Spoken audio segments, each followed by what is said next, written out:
ណែនាំឲ្យស្គាល់ស្មាត់សេរីចាស់មីរស្មីឆ្វេងសិនអតីតជម្រើសជាតិកម្ពុជារស្មីធ្វើបានល្អសម្រាប់ការប្រកួតមិត្តភាពថ្មីៗនេះនិងការបង្ហាញសមត្ថភាពហ្វឹកហាត់ជាមួយក្រុមបាល់ទះស្វាយរៀងគេជាអតីតកីឡាកររបស់ក្លឹបបាល់ទះវិសាខាធ្លាប់មានបទពិសោធន៍ជោគជ័យទាំងក្នុងព្រឹត្តិការណ៍ថ្នាក់ជាតិនិងអន្តរជាតិជាដើម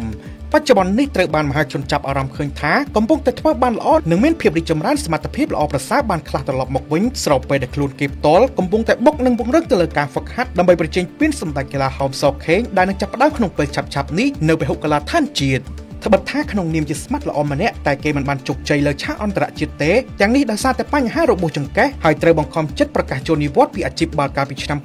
2021គិតត្រឹមឆ្នាំដែលគេបានប្រកាសចូលនិវត្តន៍រស្មីហាក់ទៅមុនមួយជំហានទៅហើយព្រោះថាជម្រើសជាតិដែលគេបានប្រឹងប្រែងអស់មករយៈពេលច្រើនឆ្នាំនោះនៅមិនទាន់បានទទួលផលផ្លែផ្កាដុំកំភួនអ្វីឡើយរហូតដល់ឆ្នាំ2022ជាឆ្នាំដែលស៊ីហ្គេមលើកទី31រៀបចំនៅប្រទេសវៀតណាមហើយជាឆ្នាំដំបូងដែលបាល់ទះកម្ពុជាចាប់ផ្ដើមរីកមុខមាត់ដណ្ដើមបានមេដាយសំរឹទ្ធលើកដំបូងក្នុងប្រវត្តិសាស្ត្រ64ឆ្នាំ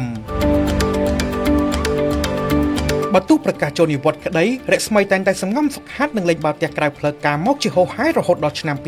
2024គេក៏បានត្រឡប់ចូលហ្វឹកហាត់វិញហើយឆ្នាំ2025ក៏បានចូលរួមជាមួយនឹងស្នងការខេត្តស្វាយរៀងហើយក៏បានជួយស្វាយរៀងឲ្យឈ្នះជើងឯកពានរង្វាន់សម្ដេចកីឡាហោមសខេងនៅឆ្នាំ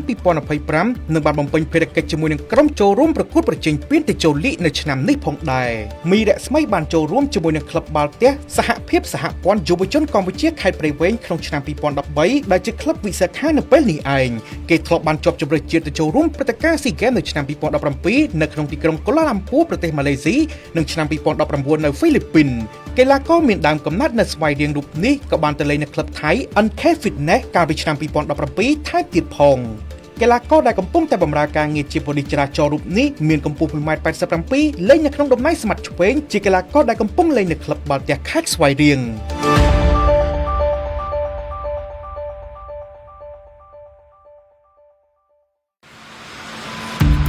ណែនាំឲ្យស្គាល់ស្មាត់សេរីចាស់មីរស្មីឆ្វេងសិនអតីតជម្រើសជាតិកម្ពុជារស្មីធ្វើបានល្អសម្រាប់ការប្រកួតមិត្តភាពថ្មីៗនេះនិងការបង្ហាញសមត្ថភាពហ្វឹកហាត់ជាមួយក្រុមបាល់ទះស្វាយរៀងគេជាអតីតកីឡាកររបស់ក្លឹបបាល់ទះវិសាខាធ្លាប់មានបទពិសោធន៍ជោគជ័យទាំងក្នុងព្រឹត្តិការណ៍ថ្នាក់ជាតិនិងអន្តរជាតិជាដើមបច្ចុប្បន្ននេះត្រូវបានមហាជនចាប់អារម្មណ៍ឃើញថាកំពុងតែធ្វើបានល្អនិងមានភាពរីកចម្រើនសមត្ថភាពល្អប្រសើរបានខ្លះត្រឡប់មកវិញស្របពេលដែលខ្លួនគេផ្ទាល់កំពុងតែបុកនិងពង្រឹងទៅលើការហ្វឹកហាត់ដើម្បីប្រជែងពានសម្ដេចកីឡាហោមសខេងដែលនឹងចាប់ផ្ដើមក្នុងពេលឆាប់ៗនេះនៅពហុកីឡដ្ឋានជាតិត្បិតថាក្នុងនាមជាស្មាត់ល្អម្នាក់តែគេមិនបានជោគជ័យលើឆាកអន្តរជាតិទេទាំងនេះដោយសារតែបញ្ហារបួសចង្កេះហើយត្រូវបង្ខំចិត្តប្រកាសចូលនិវត្តន៍ពីអាជីពបាល់កាលពីឆ្នាំ2021គិតត្រឹមឆ្នាំដែលគេបានប្រកាសចូលនិវត្តន៍រស្មីហាក់ទៅមុនមួយជំហានទៅហើយព្រោះថាជម្រើសជាតិដែលគេបានប្រឹងប្រែងអស់មករយៈពេលច្រើនឆ្នាំនោះនៅមិនទាន់បានទទួលផលផ្លែផ្កាដុំកំភួនអ្វីឡើយរហូតដល់ឆ្នាំ2022ជាឆ្នាំដែលស៊ីហ្គេមលើកទី31រៀបចំនៅប្រទេសវៀតណាមហើយជាឆ្នាំដំបូងដែលបាល់ទះកម្ពុជាចាប់ផ្ដើមរីកមុខមាត់ដណ្ដើមបានមេដាយសំរឹទ្ធលើកដំបូងក្នុងប្រវត្តិសាស្ត្រ64ឆ្នាំ